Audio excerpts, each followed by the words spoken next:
कवित्री बना दिया लोगों को। सुंदर सुंदर कविताओं में शब्द गूंथ गूंथ कर माला पहना रहे हैं भावों की। सुबह से देख रही थी कि सब पूजा करने आ रहे हैं, तो ऐसे लगा जैसे गोपियां है ना, वो रीझ रीझ करके कृष्ण को माला पहना रही है, मुलकती हुई सी आ रही है, बड़ी प्रसन्न होकर के, चेहरे पे एकदम रस भर करके प्रसन्नता से, जैसे कोई वरमाला पहना रहे, वरण करने आ रहा है एकदम, ऐसा उनका भाव लग रहा था। अभी धीरे धीरे अंदर ही अंदर भगवान से प्रार्थना हो रही थी, भगवान सचमुच तो इनका वरण कर लो। जैसे कृष्ण ने 16,000 रानियों का वरण किया, अपना नाम दिया, उनको भव बंधन से छुड़ाया, वैसे ही आज भी जितनी आत्माएं तुम्हारे चरणों में आई है, सबका वरण कर दो, सबको अपना नाम दो, सबके हृदय में तुम बस जाओ, रास बनकर, बस बनकर तुम स्थिर हो जाओ, ठहर जाओ वहाँ पर। ये सदगुरु सब प्रसाद लाए बना बना के अपने हाथों से, बड़े जैसे सुंदर ना श्रेष्ठ चीज चढ़ाना चाहते हैं, तो सबके भीतर में प्रसन्नता हो, आनंद हो, सबके भीतर में मिठास हो, मधुरता हो। सब ये मिठाई नहीं हो, बस ये मिठाई तो मैं अर्पण कर रहा है तो मुझे मिठास दे दो, मधुरता दे दो, अपना भाव दे दो, अपने भाव की भावना है पूरी तरह से, उष्मा है, उससे इनको पूरी तरह से भर दो एकदम। कोई धूप जला रहा है तो हे भगवान, इनके व्यक्तित्व में इतनी तुम्हारी भावना जैसे धूप प्रसारित होती, सुगंध फैलाती है, जैसे इनका व्यक्तित्व सुगंध बन करके फैल जाए। कोई फूल चढ़ा रहा है तो ये भगवान इनकी हृदय को फूल सा खिला देना, कोमल बना देना। ये अपने आप से देखते हुए पूजा प्रार्थना भगवान से हो रही थी, और सदगुरु की वाणियाँ भी याद आ रही थी कि भाई सदगुरु कहते हैं पूजा, पूजा शब्द का उन्होंने संधि विच्छेद करा कि पूत है तो पवित्र का, जा अमर ज्ञान सुना। सदगुरु ये कहते कि तुम पूजा बस स्कूल की नहीं करते रहना, पूजा करने के लिए आए हो तो तुम मेरे बच्चे हो ना, तुमने मुझे अपना पिता माना है, तुम ईश्वर की संतान हो। जैसे अभी सुना ना, पूर्ण से पूर्ण ही निकला, तो हम जो ईश्वर पूर्ण है, उस पूर्ण ईश्वर की हम पूर्ण संतति है, हमारे भीतर भी वही पूर्णता है, वही गुण है। हमने सुना था सत्संग में कि माता पिता के जीन्स जो है बच्चे में आ जाते हैं, तो हमारा भी तो जनक वही है, ईश्वर है, हमारी उत्पत्ति भी तो ईश्वर से हुई है।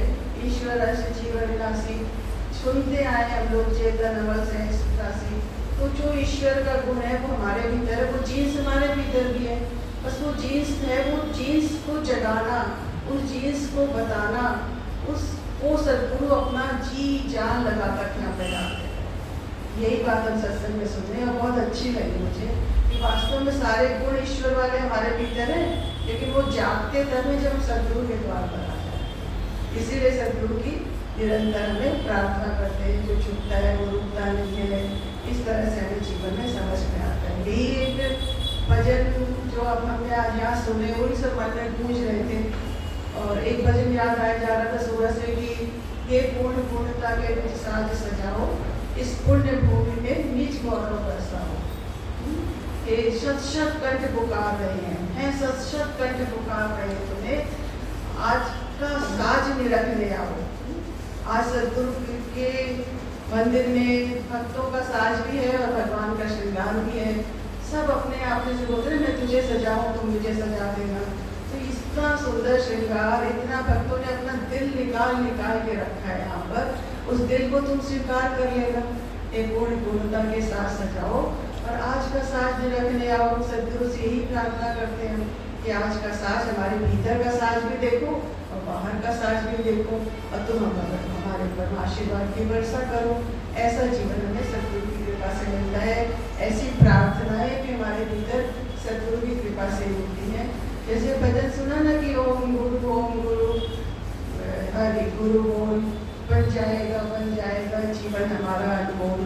तो बहुत अच्छा लगता है ये भजन मुझे, बहुत ही भीतर से मुझे भी सुबह से याद आया जा रहा था ये भजन, और यही लग रहा था कि कौन बढ़ाता है कीमतें हमारी, ये जीवन को अनमोल कौन बनाता है। यहाँ तो बेमोल जीवन बीतता था, लेकिन अनमोल तो सदगुरु ने बनाया है ना, तभी तो भक्त गाते ना मेरी बढ़ गई है कीमतें इस तेरी बंदगी के बाद। मुझे कौन पूछता था जिंदगी के पहले कैसे थे हम, कांच के जैसे थे हीरा बना दिया, मिट्टी के जैसे जीवन जी रहे थे सोना बना दिया, कोयले के जैसे थे तुमने नगीना बना दिया। तो ये भक्तों ने कैसे गाया, ये अनुभव किया उन्होंने अपने जीवन में जाना। जब भी वाणी सुन रहे थे चौधरी की हीरे की, तो मुझे यही लग रहा था कि गुरुदेव ने एक वाणी में बड़े अच्छा बात कहा कि भाई जौहरी ने हीरे से कहा कि तुम हीरे हो, जौहरी ने हीरे से कहा कि तुम हीरे हो। तो हीरा कहता है मैं तो पत्थर था, कीमत तो तुमने की है। वही बात तो हम सबके साथ में कि हम थे क्या, पत्थर थे, दुनिया की खान में पड़े हुए थे। एक सदगुरु की नजर पड़ी, उसने उठा लिया, हमारे ऊपर से जितनी भी धूल मिट्टी जो थी वो हटा दी, उसको शान पे चढ़ा दिया, सत्संग की शान पे चढ़ा दिया और हमारे जीवन को हीरा बना दिया, काट छाट कर चमकदार बना दिया, बहुमूल्य बना दिया, अनमोल बना दिया। ये है सदगुरु की करामात। हमें कुछ करना नहीं पड़ता है, बस उसकी दृष्टि के नीचे तो आना पड़ता है, उसके साथ साथ चरणों में सिर तो झुकाना पड़ता है, तभी तो ये जीवन बनता है। जैसे अभी सुन रहे थे कि भाई भगवान ने हमसे क्या मांगा, कुछ भी नहीं मांगा, कुछ श्रेष्ठता की, कुछ श्रेष्ठ वस्तु की, श्रेष्ठ धन की, कुछ भी नहीं मांगा, हमारा विकार मांगे। कहते हैं ना बार बार सदगुरु क्या कहते थे, भक्त आते थे कहते थे अपना दुख मेरी झोली में डाल जाओ, मुझसे आनंद ले जाओ। ऐसा कौन होता है? भगवान शिव, जिसने कहा कि मुझे विष दे दो तुम अमृत पी लो। यही तो सदगुरु कर रहे हैं, इसीलिए तो कहा जाता है कि वो देवों का देव महादेव। उसने हमसे विष मांगा है, उसने हमसे हमारे विकार मांगे, उसने हमसे हमारी मैल मांगी है, हमारा मल मांगा है। हमसे कुछ अच्छी वस्तु कोई नहीं मांग रहा है। तो अपना अहंकार और तुम अपनी मैं हमें चढ़ा दोगे तो मैं तुम्हें सब कुछ दे दूंगा। मैं स्वयं तुम्हारे भीतर आके बैठ जाऊंगा, तुम्हारे भागों में बस जाऊंगा, तुम्हारे हृदय में बस जाऊंगा मैं। तो कितना सस्ता सौदा है। बाहर में कोई सौदा सस्ता मिलता होता है तो हम भाग भाग कर जाते हैं उसको लेने के लिए, जहाँ जहाँ सुनते सेल लगी सब भागे जा रहे हैं। लेकिन यहाँ तो इतना सस्ता है कि हमारे दुख लेकर सुख देना चाहता है, वो आनंद देना चाहता है, फिर भी हम बहुत मुश्किल से आते हैं। तो हम चूक रहे कि वो चूक रहे कहने में, हम लेने में चूक रहे, वो देने में नहीं चूक रहे हैं। वो तो देना चाहता है। यही लगा था मन में कि ये शब्द ही जो है ना, गुरु पूर्णिमा, पूर्ण माँ, मुझे तो ऐसा लग रहा था कि बस वही पूर्ण माँ है हमारी। एक माँ जो है हमें जन्म देती है, हमारे शरीर का जन्म देती है, पालन पोषण करती है, हमें बड़ा करती है, हमें पढ़ाती लिखाती है, सब कुछ करती है, लेकिन वो सारा शरीर तक संबंधित रहता है हमारा। लेकिन जो गुरु रूपी माँ है वो हमें आध्यात्मिक जगत में जन्म देती है, ईश्वर के लिए क्या करती है, द्विज बनाती है। वहाँ बताते थे कि दूसरा जन्म होता है हमारा, एक तो शरीर का जन्म हुआ, लेकिन सदगुरु के दरबार में हमारा दूसरा जन्म होता है, आत्मा का जन्म होता है। हमें द्विज बनाया जाता है। द्विज माने ब्राह्मण, और ब्राह्मण किसको कहते हैं, जो ब्रह्म को जाने। तो ब्रह्म का बीज रोपित किया जाता है यहाँ पर आकर के। और हमारे माँ जो है वो हाथ से मल होती है, लेकिन जो सदगुरु रूपी माँ है वो अपनी जिह्वा से, अपनी वाणी से सुना करके हमारे भीतर के मल को पूर्णतः स्वच्छ कर देती है। कहती तू स्वच्छ है, मुझे किसने कहा कि तू तुच्छ है, तू स्वच्छ है। और इस तरह से वो हमारे जीवन में मैल भी धोती है, हमें जन्म भी देती है, और हमें विद्या जो सच्ची विद्या है, जो हमें विनम्र बनाती है, जो हमारे भीतर के विकारों को दग्ध करती है, उस विद्या को हमको बढ़ाती है। सदगुरु के दरबार में हम उस परा विद्या को जान पाते हैं, जिससे हमारे भीतर ज्ञान जागे, आत्मा का ज्ञान जागे। वो विद्या हम यहाँ पढ़ाते हैं और हमारे जीवन को उत्कृष्ट बनाते हैं, निकृष्ट से उत्कृष्ट और निष्ठ और शिष्ट बनाते हैं सदगुरु। और सदगुरु हमारे जीवन का इस तरह से निर्माण करते हैं और हमें आगे से आगे बढ़ते हैं, पूर्णता प्राप्त करते हैं। जो हम पूर्णता के भाव को भूल गए थे, हम अपने आप को अपूर्ण समझने लगे थे, छोटा समझने लगे थे, मैला समझने लगे थे, मिट्टी के जैसा कीमत कर रखते थे, सदगुरु हमें सोना बना देते हैं। ऐसा जीवन हमारा सदगुरु के दरबार में आके बनता है। और माँ के पत्रों की पुस्तक बन रही है माँ के पत्र से, और उस पत्र में हमने पढ़ा, माँ ने एक जगह लिखा था कि गुरु पूर्णिमा का दिन है को बोने का। गुरु पूर्णिमा का दिन है खेती को सींचने का, और गुरु पूर्णिमा का दिन है फसल काटने का, और गुरु पूर्णिमा का दिन है बांटने का भी। बड़ी अच्छी लग रही थी बातें पढ़ने में कि गुरु पूर्णिमा का उत्सव और माँ ने गुरु पूर्णिमा की बातें कह दी। मन ने सोचा कि कैसे है बीज रोपने का दिन, तो आज के दिन ही लोग नाम लेते हैं गुरु से। आज के दिन ही अपने सिर झुकाते हैं, दीक्षा लेने का दिन है, मंत्र लेने का दिन है, और सदगुरु के दरबार में आकर के सिर झुकाने का दिन है। जो पहली भी बहुत आते हैं, पहली बार आते हैं, और जब नाम लेके जाते हैं धीरे धीरे उनके मन में भाव आते हैं। दूर दूर रहने वाले जो कभी नहीं आते वो फिर गुरु पूर्णिमा में जरूर आते हैं। और गुरु पूर्णिमा में जो इतने दिन तक उन्होंने नाम का सेवन किया, अपने भीतर में उस रस को रखने दिया, फिर गुरु उसकी सिंचाई करते हैं, फिर उसको और ध्यान देते हैं, फिर उसके ऊपर में फिर गुरु के पास आते हैं, गुरु की समीपता मिलती है।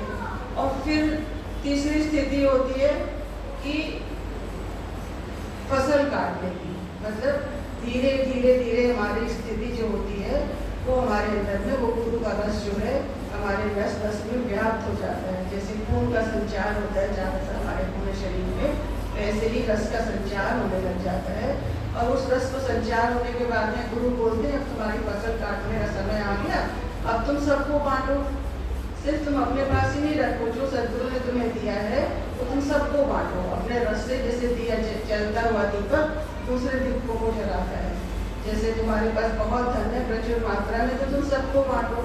तो ये स्थिति, तीन स्थिति है कि पहले तुम सिर झुकाओ, सिर उठाने लायक हो जाओ, अपने जीवन में रस का अनुभव करो, फिर रस को निरंतर सिंचाई करो सत्संग के द्वारा, और फिर एक दिन जब रस तुम्हारे रस में व्याप्त हो जाए तो उसको बांटना शुरू करो। जैसे पेड़ जो है बीज बनता है पहले, फिर पौधा बनता है, फिर वृक्ष बनता है, फिर फल बांटता है। जो अभी हमने सुना ना बीज से बीज तक की यात्रा है, एक ही बीज हजारों बीज में परिवर्तित हो जाता है। एक नाम दिया सदगुरु ने भाव का, प्रेम का, और वही हमारे भीतर असीमित प्रेम बन करके ठहर गया। वो हमारा प्रेम अब सीमित नहीं रह गया।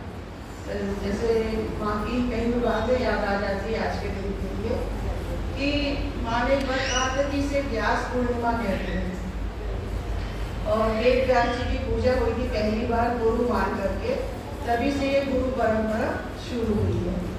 और व्यास माने होता है घेरा, एक गोल जो अभी हम सुन रहे थे ना, गोला पूरा बन जाता है, वो एक गोला जो, तो वो घेरा जो बन जाता है, बोलते कि आज का दिन जो है घेरों को तोड़ने का दिन है। हम जो मैं मेरे के घेरे में बंधे हुए हैं, अपने पराये के घेरे में बंधे हुए हैं, तेरे मेरे के घेरे में बंधे हुए हैं, अपने सगे सौतेरे के घेरे में बंधे हुए हैं, जाति वर्ण कुल के घेरे में बंधे हुए हैं। मतलब छोटे छोटे हमने गोले बनाए हुए हैं जिनके अंदर में हम बंधे हुए हैं, अपने आप को बंधनों में रखा हुआ है हमने, अपने आप को कि मेरी जाति है, तुम्हारी जाति है, तुम्हारा अलग अलग अपने आप को बना रखा है। और इस तरह से हम अपने प्रेम को मोह में बदल देते हैं, और सदगुरु हमें मोह से प्रेम की ओर ले जाते हैं। इसी को कहते हैं अंधेरे से उजाले की ओर ले जा रहे हैं, असत्य से सत्य की ओर ले जा रहे हैं। तो असीमित प्रेम, प्रेम कभी भी घेरे में नहीं बनता, तो घेरों को तोड़ने का दिन है आज। यही तो है बीज से बीज की यात्रा। एक बीज हमारे हृदय में प्रभु नाम का पड़ा, और उस नाम को हमने सदगुरु की कृपा से सत्संग में बैठ कर सिंचाई की, और सिंचाई करने के बाद में सदगुरु ही सिंचाई कर रहे हैं, और सिंचाई करते करते उसको वृक्ष बनाया, बीज से बरगद बन गया, और फिर निरंतर सफर छाया करता है। ये सदगुरु की कृपा से होता है।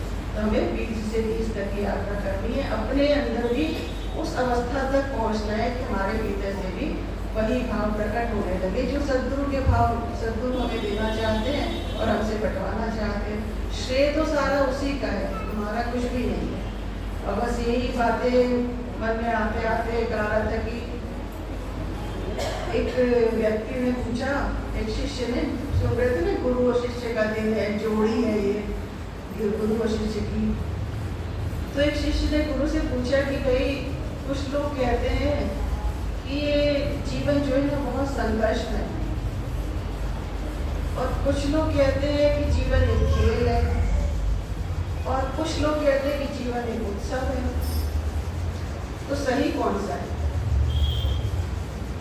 तो गुरु ने बड़ी धैर्यता से, बड़ी नम्रता से, बड़े प्यार से कहा कि जिनको सद्गुरु नहीं मिले ना, उनका जीवन संघर्ष है। वो संसार में जूझते रहते हैं क्योंकि अपनी मैं में जी रहे हैं। किसी को माना नहीं भगवान, किसी को उसने नहीं बनाया, किसी के सामने झुके नहीं, बस मैं करने वाला हूँ, अपने आप को कर्ता बना रखा है। तो वो तो संघर्ष नहीं रहेगा ना, कैसे करूँ, क्या करूँ। हमारी क्षमताएं तो सीमित है, तो वो सीमित क्षमताओं के साथ में हम परिस्थितियों से, विपरीत परिस्थितियों से साहस के साथ सामना नहीं कर पाते हैं, तो संघर्ष लगता है। और एक सद्गुरु की कृपा जब हमारे ऊपर हो जाती है तो यही जीवन क्या हो जाता है? संघर्ष। संघर्ष नहीं रहता, फिर संघर्ष के खुशी सारी परिस्थितियां आती है, वो भी हम उसी को समर्पित करते रहते हैं। भीतर से भी सद्गुरु ज्ञान देते हैं, ये भी रहने वाला नहीं, ये भी रहने वाला नहीं, ये भी मिट जाएगा, ये भी मिट जाएगा और ये भी मिट जाएगा। इस तरह से हमारे जीवन से वो हमें उस समय शक्ति भी देते हैं, भाव भी देते हैं। और मैं हूँ ना कहते हैं, मैं तेरे साथ हूँ ना, मैं संभाल लूँगा, तुम क्यों चिंता करते हो। और इस तरह से हमें सहलाते भी हैं, बुलाते भी हैं और हमें संघर्ष से निकालते भी हैं। और कहा जब जीवन खेल कैसे है, तो बोले खेल तब है जब हमने सद्गुरु को मान लिया अपना। जब नहीं माना था तब तो संघर्ष था, जब मान लिया तो खेल हो गया। एक निष्ठा भाव जाग गया, एक साक्षी भाव जाग गया, एक भीतर से हमारे वो ईश्वरीय अंश को हमारे निष्ठा बन करके चीज़ों को देखने लग गया।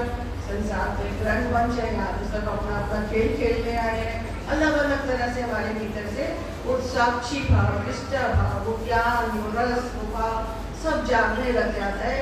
इसको कहते हैं खुली आँख, खुली गाँठ के गाँठ। तो इस तरह से हमारे जीवन में सद्गुरु काम करते हैं और फिर हमें जीवन खेल लगता है और खेल खेल में मेल भी कराते रहते हैं वो जीवन में। तो जीवन का हमारा खेल हो गया। जीवन में हम खिलाड़ी नहीं बने उसमें, बल्कि दर्शक बन गए और दर्शक बन करके हम खेल देख रहे हैं और हमें आनंद आ रहा है। कोई भी खेल देखने जाते हैं तो उसमें अच्छी और बुरी सब तरह की देखते हैं, विलन भी है, हीरो भी है, सब तरह का दृश्य आता है, लेकिन तो खेल का आनंद ले रहे होते हैं। हम तो उसमें हम ना तो हम विलन बनते हैं, ना हम खिलाड़ी बनते हैं, ना हम हीरो बनते हैं, देखने का आनंद लेते हैं, मनोरंजन होता है। तो वैसा जीवन हमें कौन बना के देता है? सद्गुरु बना के देते हैं कि देखो तुमको जीवन को ऐसे जीना है। फिर बोलते उत्सव तो कोई कोई का बनता है जीवन में, जिसके जीवन में सद्गुरु रस बढ़ करके समा जाते हैं, जो सद्गुरु के बताए हुए मार्ग पर चलने लगता है, जिसके व्यवहार में उसका भाव काम करने लगता है, जिसके आचरण में वो बातें आने लग जाती हैं, जो उस मार्ग पर पूरी तरह से समर्पित होकर चलने लगते हैं, उनके जीवन में जीवन जो है उत्सव बन जाता है। अब हम सब अपने आप को अवलोकन करेंगे, अपने आप को देखेंगे, अपने आप को जानेंगे कि हमारा जीवन उत्सव में है, संघर्ष में है, कि खेल है, कि हमें कैसा बनना है, कैसी हमारी प्रार्थनाएं हैं, ये हमारे ऊपर निर्भर है, हमारा चुनाव है। और हमें तो लगता है सभी चाहते हैं कि हमारा जीवन उत्सव में है, तो हमें वैसा ही बनाना है जो सद्गुरु में कहते हैं, उस तरह से हमको चलना है जीवन में। और सद्गुरु की हर बात मुझे ऐसे लगती है जैसे गुरुदेव ने एक वाणी में कहा कि भगवान ने क्या दिया? यंत्र। भगवान ने क्या दिया? यंत्र। और गुरु ने क्या दिया? मंत्र। अब यंत्र को मंत्र से मोहित कर, अब यंत्र को मंत्र से मोहित कर कि यंत्रणा न रहे तन की मन की। हम लोग रोज बोलते हैं ना, ज्ञान मूलम गुरुर्वाक्यम, मंत्र मूलम गुरुर्वाक्यम। तो हर चीज में हमें ये बात ध्यान रखनी चाहिए कि गुरु की हर वाणी ही हमारे लिए मंत्र है। मंत्र ये नहीं है कि एक आपको हरिओम का मंत्र दे दिया, वो भी देने से क्या होता है कि हमारे जीवन में वो हर समय सोते जागते उठते बैठते खाते पीते हमें ध्यान देते हैं कि हमारा मंत्र हरिओम है, तो हमारी सांसों की माला में उसको हमको जपना है। जपना क्या है, वो अपने आप अजपा जाप हो जाता है, धीरे धीरे अंदर में चलता है। क्योंकि गुरु का दिया हुआ मंत्र उसके प्रति हमारी श्रद्धा और विश्वास बढ़ जाता है। इसीलिए तो जो गुरु हमें मंत्र कैसे देते हैं, अपनी वाणियों के द्वारा, अपने प्रवचनों के द्वारा, अपने भावों के द्वारा, और निरंतर उनकी वाणियाँ जब हम श्रवण करते हैं तो हमारा मन जो है ना तर भी हो जाता है, और मन जो है मन तोड़ कहना भी आ जाता है। जैसे अभी सुन रहे थे कि भाई मैं तेरा हूँ, एक ही ये मंत्र है हमारे पास। गुरुदेव ने कहा कि 2 शब्द सुना जा बड़े प्यारे हैं, मैं तेरा हूँ। बस तेरा हूँ कहते हुए तो सारा चीज खत्म हो गया। हमको क्या, हमारे पास क्या भार है? जैसे ही पत्नी पति की बन जाती है, सारा भार तो पति पे छोड़ देती है। अब तुम्हारे को सारा निर्वाह करना है मेरा, मुझे तो कुछ भी नहीं करना। तो अब सारा निर्वाह तो उसी को करना है। इसी तरह से जब हम ईश्वर के आश्रित हो जाते हैं, कह दिया कि हम तुम्हारे तुम हमारे, अब हम एक दूसरे के हो गए, अब तो बस हमको कुछ सोचना ही नहीं है। यही तो है भूत का सागर में गिरना, यही तो एकाकार छोड़ना, यही तो रस्सी के दोनों सिरों को जोड़ देना है। कुछ अलग अलग तो नहीं करना है, कुछ एक साथ हो गए। अब ईश्वर हो गए, मैं तेरा हूँ कह दिया, तो ये मन हमारा अपने आप तर रहता है। तो मंत्र हमारे जीवन को तर करता है। उसकी वाणियों को जब हम आत्मसात करते हैं तो हमारा मन हमेशा प्रसन्न रहता है। क्या कहा सदगुरु ने मंत्र के रूप में हमें? कह दिया कि भाई भजन कैसा करना है कि सबके अंदर में ईश्वर का रूप देखना है और ईश्वर के होते रहना है। जन जन में तेरा रूप देखूं, और मैं भजन कैसा करना है, भगवान का जन बनो, जन जन में भगवान को देखो। अगर हमारी दृष्टि में वो अंजन ज्ञान का सदगुरु लगा देते हैं, सबके अंदर में तो वही है। जैसे कहते हैं सूत्र को समझो समझ बाहर आए। क्या सूत्र है कि माला में मणि अलग अलग है, फूल अलग अलग है, लेकिन सूत्र तो एक ही है। उस सूत्र को वो जो आत्मा है वो तो सबके भीतर एक ही है। उस एक आत्म सूत्र को यदि जान गए, उस एक आत्मज्ञान को जान गए, तो सारे रोगों की और रोगों की दवा तो एक ही आत्मज्ञान है। तो सूत्र ही अलग एक ही होता है, माला मणियाँ अलग अलग हो जाते हैं, अलग अलग रंग हो सकता है। ये ज्ञान जैसे ही हो गया, वैसे ही तो हमारे सारे रोग, सारी व्याधियाँ, सारे मनोविकार सभी भाग गए, अपने आप ही चले गए। तो कुछ रहा ही नहीं हमारे जीवन में। तो इसी तरह से सदगुरु हमें क्या कहते हैं कि भाई सबका भला चाहो, भला चाहोगे तो लाभ अपने आप होगा। शब्द ही हमें कह रहा है भला करो, लाभ अपने आप होगा। तो हमारे जीवन में मंगल की भावना, सबके मंगल की चाहना, सबके जीवन में मंगल हो, सब खुशियों से भरे रहे, सबके जीवन में खुशियों के सुमन खिलते रहे, ये हमारी प्रार्थनाएं हों। ये नहीं कि सिर्फ मेरा हो जाए, मैं मेरे के घेरे से निकल कर सर्वे भवन्तु सुखने की भावना हमें सदगुरु प्रदान करते हैं कि हम सबके लिए सोचें, सबको कहें, सबको सब। सदगुरु की यही एक चाहत है कि आत्मानंद का प्रसार, जो तुम्हें मिला है आनंद, उसको प्रसार करो। अभी सुबह भी हम लोग कह रहे थे कि जगह जगह पे गुरु पूर्णिमा है, इस उत्सव का बड़े बड़े संतों के बड़े बड़े होर्डिंग्स बोर्ड लगे हुए हैं, और हमें क्या करना है? हमें तो गुरुदेव कहते हैं प्रचार तो उत्तेजना फैलाता है, तुम्हें तो प्रसार करना है। यदि हमारे हृदय में सचमुच आनंद आया है सदगुरु की कृपा से, तो उस आनंद का प्रसार करना है। हम स्वयं ही बैनर बने, स्वयं ही बोर्ड बने, स्वयं ही इतना अच्छा आचरण करें, इतनी मधुर बोली बोलें, इतना सुंदर व्यवहार करें कि सब कहें कि हाँ ये सदगुरु की संतान है, ये सत्संग में जाती है।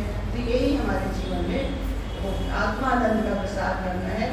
और भक्ति ज्ञान का विहार अपने आप हो जाएगा। हम दूसरी चीज़ों में विहार करते हैं मनोरंजन के लिए, लेकिन सदगुरु की संतान होकर के हमें भक्ति और ज्ञान में आनंद लेना है। हमारा जो प्रसन्नता का जो स्रोत है वो भक्ति और ज्ञान हो जाए, उसके अंदर बैठ के हमें आनंद लेना है।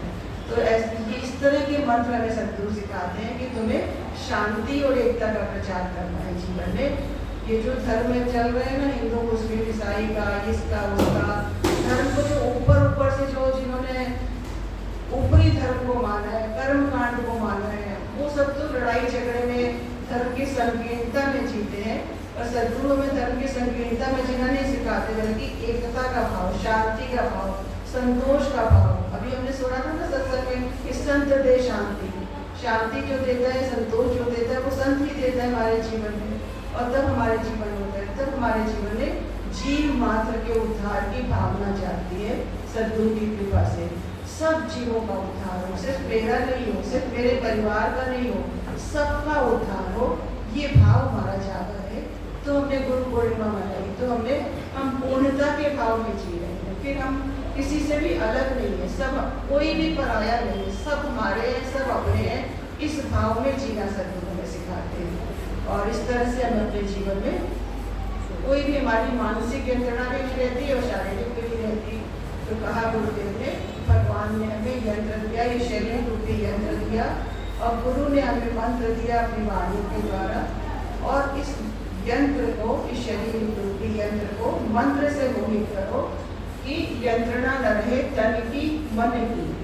और जब तन की मन की यंत्रणा नहीं रहेगी तो जीवन अपने आप ही आनंदमय हो गया। आनंद की वर्षा में भीग भीग कर आनंद आनंद आनंद हो गया, और आनंद में समाता चला गया। तभी हम कह पाते कि ये जीवन जो है आनंद लोक से आया है, आनंद लोक में है और आनंद लोक में समा जाएगा। बस हम यही विश्राम देते हैं। हमारे पास भाई साहब आ गए हैं और हम चाहते हैं कुछ आशीर्वचन वो भी कहें सदगुरु की कृपा से। और सदगुरु से ही प्रार्थना करते हैं कि पूर्ण पूर्णता के पास हम सबके भीतर जगा दो। गुरु हमारे पूर्ण है इनके काम, ऐसी शक्तियाँ दीजिए। करें आपका ध्यान, निरंतर हमारे भीतर ये भाव बना रहे। और पूर्ण सदगुरु सूक्ष्म कृपा से हम कहते हैं पाप प्रताप संतान हमारे जीवन में गुरु का भाव बना रहे, गुरु का रास्ता रास्ता रहे। हम सर झुकाते रहें, इसलिए झुकाते रहे कि अपने भीतर वाले बसे हुए देव को जग जाए और सर उठाकर जीना आ जाए। हम अपने स्वयं के भाव में जीना सीख जाएं, उस अपने भीतर वाले भगवान को जगा पाए। वही जगाएगा, उसकी कृपा से जाग जाए वो हमारा। इसके लिए हमारे जीवन में हमेशा भाव बना रहे, प्रार्थना बनी रहे। मैं आमंत्रित करती हूँ भाई साहब को आगे दो शब्द। हरि ओम।